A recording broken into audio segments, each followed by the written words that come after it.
السلام عليكم. احنا كعرب وخاصة كمصريين عندنا فراغ قاتل قاتل بمعنى الكلمة. طيب الموضوع ده اتفرض عليا وكان لازم اتكلم فيه.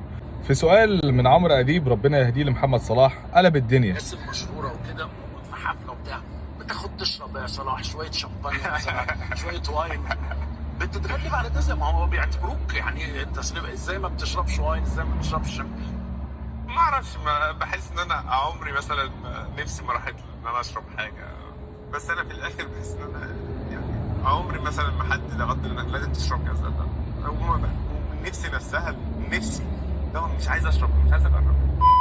قال ما بشربش خمور، ما بشربش خمور، مش حاجة كبيرة علشان انا اعملها، نفسي كده ما بتروحلاش. هقول لك انا بقى يا سيدي هو قال كده ليه؟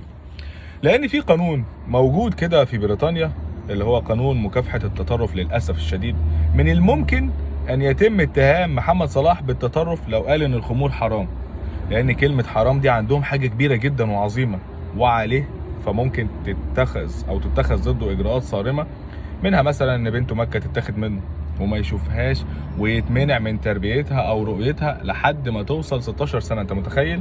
وبناء على هذا القانون تم أخذ أكثر من 30 طفل مسلم وإعطائهم لأسر غنية لتربيتهم، وما يجوز للأسرة المسلمة إن هي تستعيد ابنها قبل ما يوصل للسن القانوني اللي هو 16 سنة.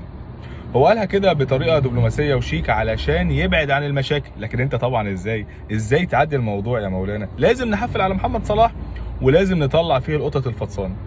وقال برضو كده علشان ما يتقطعش عيشه في اوروبا.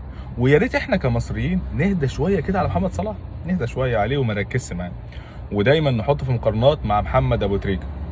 مع ان انا والله شايف ان ما شاء الله الاثنين كل واحد فيهم له سلاحه الخاص بيه، والاثنين محترمين جدا وقدوه. صلاح ما بيعملش، او لو ما بيعملش اي خير في حياته غير ان هو بس بيسجد في اوروبا، فده لوحده شفيع ليه ان احنا ما نتكلمش عليه.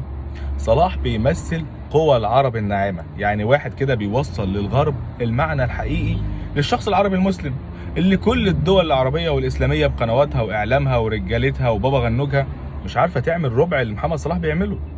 ده غير كمان ان صلاح طبعا طباعه كعربي ما اتغيرتش، ومن يوم ما عرفناه هو وزوجته ما شاء الله بنفس مستوى الادب والاحترام وحجابها وزيها المحترم برغم محاربه اوروبا للحجاب بشكل عام. فيا ريت بقى كده نسيب صلاح في حاله وبلاش نكسر في بعض ونهد في بعض، لان في الاخر والله كلنا خسرانين. اخيرا بقى نصيحه لاخواننا، بلاش نولي نفسنا اننا معانا كده توكيل من ربنا سبحانه وتعالى ونكفر ده ونعفو عن ده وندخل ده الجنه ونحرم ده من الجنه وده هيدخل النار. بلاش.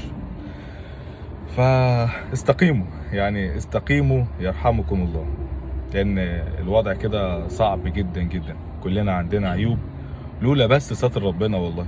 فخليك دايما كده فاكر وانت بتتكلم مع فلان ده، افتكر عيوبك يا اخي، افتكر عيوبك ان ربنا ساتر، يعني ساترها كده عن الناس بس. السلام عليكم.